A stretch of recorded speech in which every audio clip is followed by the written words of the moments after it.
Immediate gratification is what drives this modern day culture and society. People want what they want, and they want it now. No one wants to wait for anything anymore. We're in a hurry, we're in a rush. We want immediate and speedily results and resolve. We want instant relief to our right now problem. If I'm hurting now, I want it fixed now. If it's broken now, I want it fixed now. If I'm in turmoil now, I want out now. I don't want to have to deal with process, protocol, or procedure. I want what I want, and I want it now. Guess how conditioned we are in this modern day reality to have what we want immediately without any process, protocol, or procedure. And so whenever something or someone tells us something is coming or is on the way, or we'll soon have it, or we'll soon realize it, or we'll soon become it, or we'll soon embrace it, or we'll soon know it, that sounds good. It's soon, but it's not soon enough. As brilliant as the sun shines through the majestic windows, it doesn't alter the fact that there's hell in our lives. Yeah. The beauty of the temple doesn't seem to negate the fact that there's trouble in the atmosphere, that there's pain and anguish and resolve in the scope of the human condition. No matter how much we sing and pray and shout and prophesy, we got to deal with the reality of who we are. Somebody still got to deal with high blood pressure. Somebody still got to take their diabetic medication. Somebody still has got to wrestle with the results of the test and hope it comes out favorable. Somebody still got to contend with HIV and cancer. Somebody still got to deal with the pain and anguish of losing a loved one. Somebody still got to deal with crime and mayhem and confusion and disillusionment and trouble on every hand. Yes, what we're looking forward to and what we're holding out for does not always negate the immediacy of our right now situation. Trouble on every hand. Situations all around. Circumstances that I cannot understand. Yes, I wrestle, I contend, I struggle with the idea of a God who says I'm going to make everything all right. Hey, but the results doesn't seem to come quickly enough.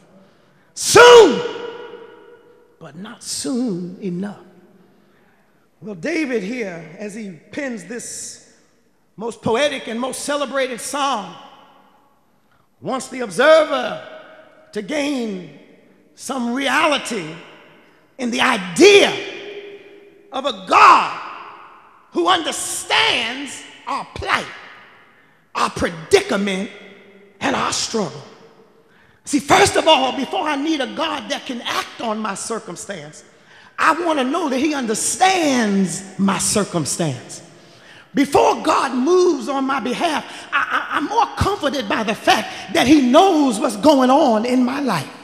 I'm comforted by a God that can read my mind, that knows my heart, that knows my pain, that knows my anguish. You've got to admit it does you some good to trust God, knowing that God understands you right where you are. Even when people don't understand, God understands.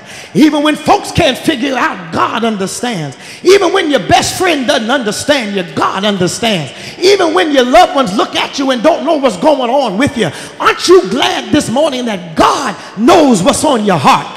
He knows your struggle. He knows your pain. He knows your doubts. He knows your fears. He knows your anguish. He knows your dilemma. He knows your problems. He knows your pain. He knows your anguish. He knows your struggle. Jesus knows all about my struggle. He will guide me till the day is done. There's not a friend like the lowly Jesus. No, not one. No, not one. Yes, he knows. And the psalmist wants to raise issue with the reality of this fact of celebrating a God who understands. Because if God is removed from my reality, then he ceased to be my God. If God cannot understand the full extent of my struggle, my doubt, my anguish, my pain, then he can't be my God. If God cannot handle the fact that I'm weak,